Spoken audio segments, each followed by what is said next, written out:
qui vivaient parmi nous en cette terre africaine du Sénégal. Ce dernier soir de l'année est, comme à l'accoutumée, un moment propice pour une introspection individuelle et collective. Un moment pour se souvenir, mais aussi et surtout pour se projeter vers un futur serein à construire par un effort collectif inédit.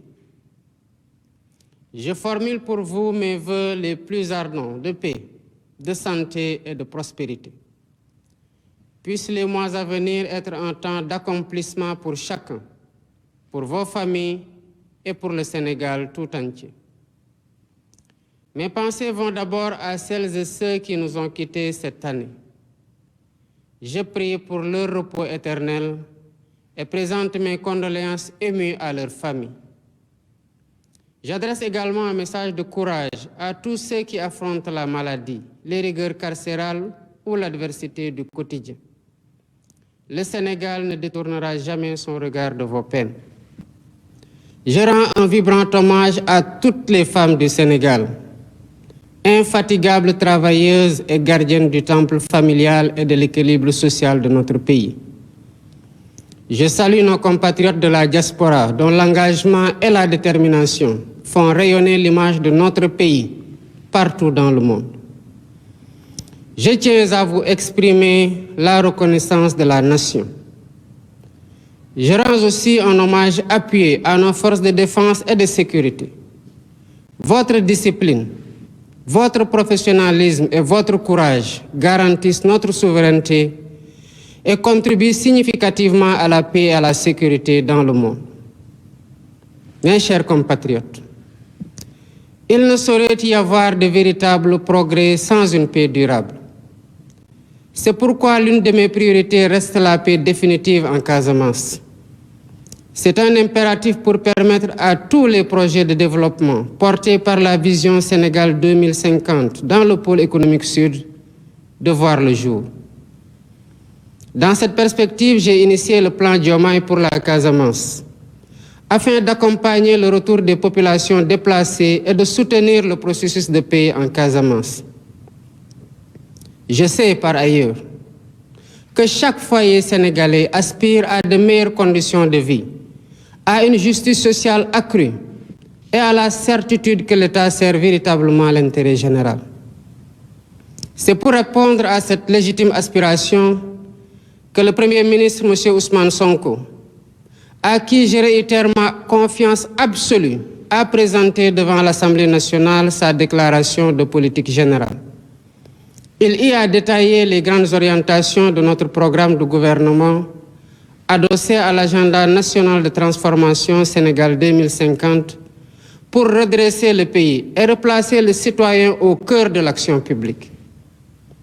C'est dans ce même esprit que nous avons choisi la concertation et la consultation comme fil conducteur de notre gouvernance, afin de faire de chaque citoyen un acteur décisif de la rupture et de la construction nationale.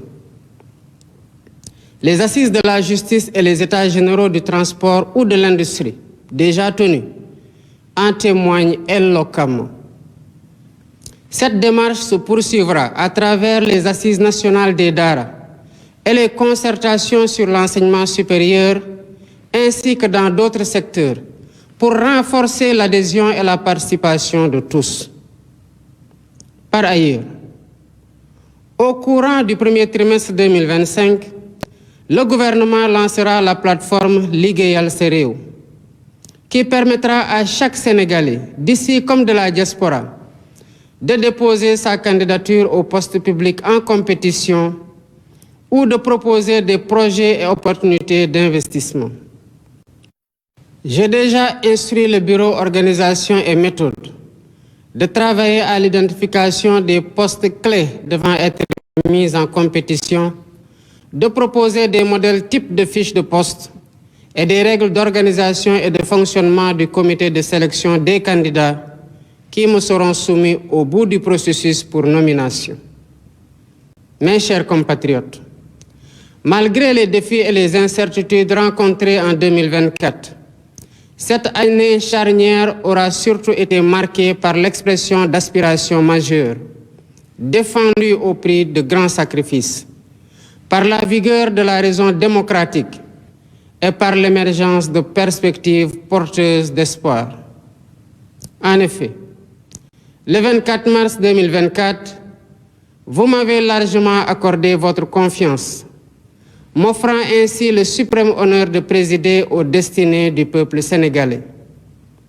Dans une logique démocratique et une belle cohérence électorale, vous avez confirmé et parachevé votre choix dans les urnes le 17 novembre dernier, en nous confortant d'une majorité parlementaire incontestable. Le mandat populaire est ainsi clair et sans équivoque. Il nous appartient de le dérouler avec rigueur, fidélité et dévotion. Je m'y engage. À cet instant solennel, je voudrais rendre grâce à Dieu et remercier le vaillant peuple sénégalais pour sa grande maturité démocratique, saluée et reconnue dans le monde entier. Pour ma part, j'ai minutieusement décrypté ce puissant message venu des urnes. Dans leur grande majorité, les Sénégalais nous ont prêté les clés pour ouvrir les portes du changement systémique, ainsi que les fenêtres de la transformation nationale, dans la droiture, la probité et l'exemplarité. Djub, djubal, djubanti. C'est dans cette logique que j'ai pris un nouveau décret organisant le comité d'orientation stratégique du pétrole et du gaz, COS-Pétrogaz, pour y donner plus de place à l'opposition, à la société civile, aux syndicats et à l'ordre national des experts. J'entends ainsi garantir une exploitation optimale et transparente des ressources pétrolières et gazières au profit de l'économie nationale et des générations actuelles et futures.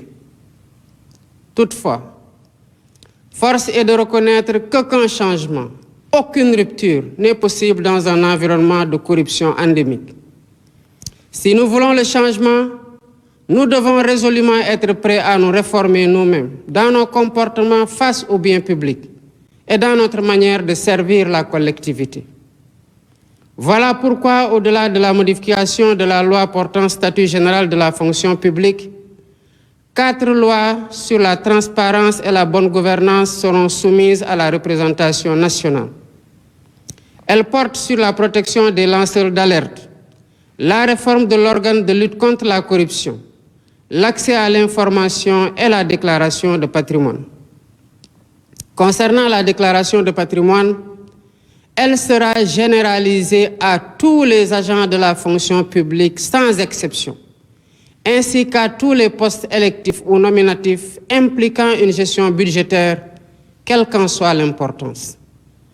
Les modalités de publicité et de mise à jour des déclarations souscrites seront définies par la loi. Mes chers compatriotes, je suis pleinement conscient des difficultés que les Sénégalais ont traversées ces dernières années. C'est pourquoi, face à la vie chère et malgré une conjoncture économique plus que difficile, dès les premières semaines de mon mandat, le gouvernement a pris des mesures concrètes pour soutenir les producteurs locaux et réduire le prix des denrées de première nécessité. D'un autre côté, les réformes institutionnelles en cours avec la suppression du Conseil économique, social et environnemental et du Haut Conseil des collectivités territoriales se poursuivront au courant de l'année 2025.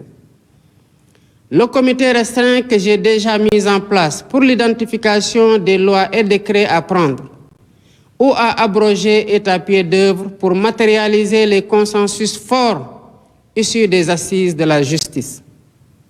Par ailleurs, l'inflation notée des partis politiques, favorisée par une application trop laxiste des textes en vigueur, a conduit à une fragmentation excessive et à une inflation préoccupante, préjudiciable à une respiration démocratique de qualité. Dans un avenir proche, des concertations sur notre système politique se tiendront dans le but d'y apporter plus de lisibilité, plus de transparence et de rationalisation.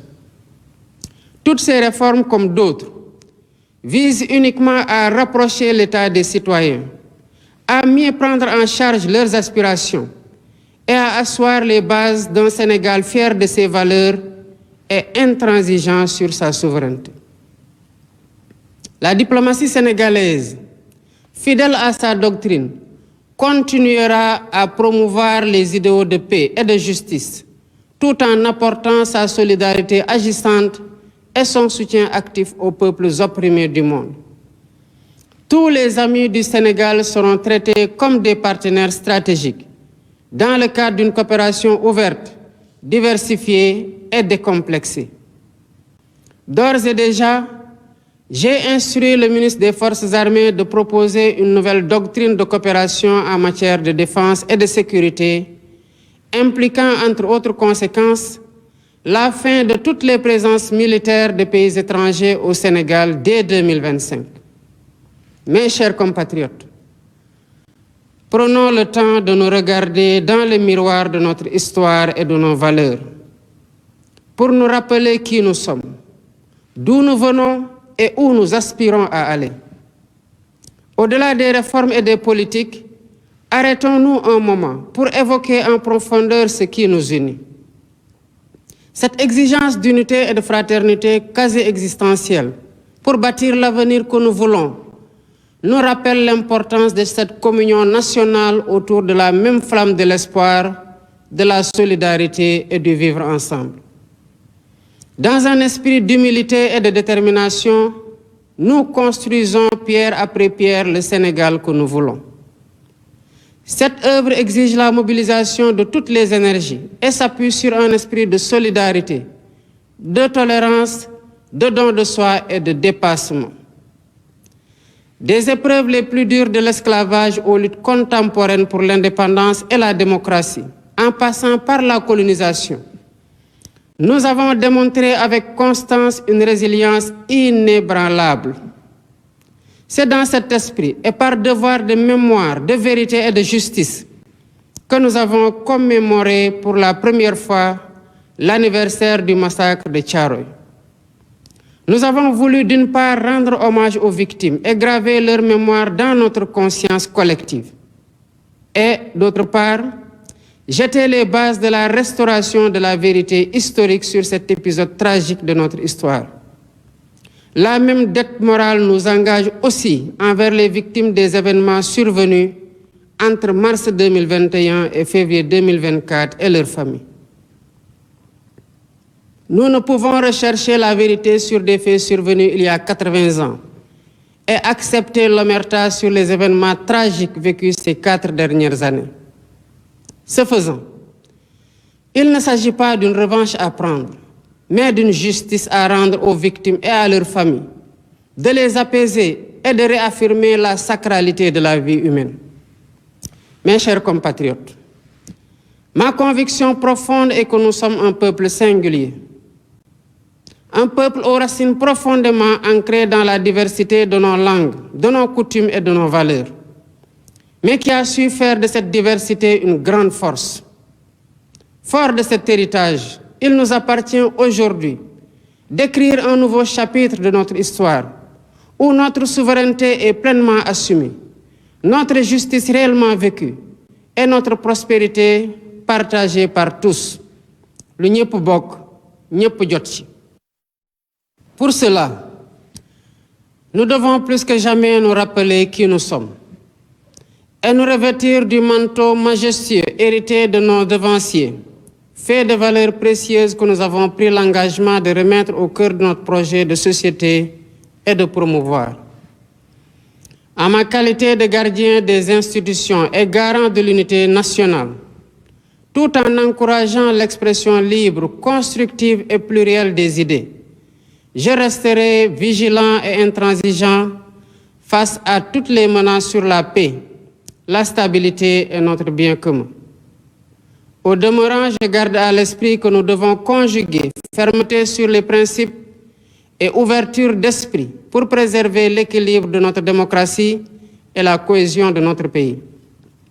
Mes chers compatriotes, grande est ma préoccupation quant à la montée du communautarisme et des discours de haine qui se propagent parfois dans les médias traditionnels et très souvent dans les réseaux sociaux. Ces dérives nourrissent la division et fragilisent le socle commun que nous avons patiemment édifié. La cohésion sociale et la stabilité qui sont la même de notre nation. Nous devons tous prendre conscience que le Sénégal souverain, juste et prospère que nous travaillons à matérialiser pour le bien de tous, ne verra le jour que dans l'unité. Conscient de ce que nous sommes un peuple en compétition avec les autres, entretenons le culte du travail bien fait et de l'excellence, afin de prouver au monde, par des réalisations concrètes, que le Sénégal a les ressources humaines de qualité pour accomplir de grandes choses. À notre jeunesse, ardente et créative, je vous encourage à développer vos talents, à innover et à vous ouvrir au monde en restant ancrés dans nos valeurs.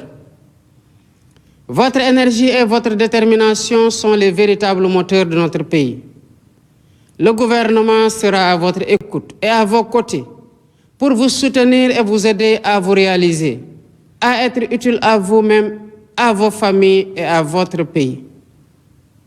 Ensemble, prouvons que le Sénégal est une terre de promesses et de possibles, et édifions un Sénégal uni, souverain, juste et prospère pour les générations actuelles et futures. Bonne et heureuse année 2025, que Dieu bénisse le Sénégal et l'Afrique. Déwénati mbokki Sénégal. Pour les générations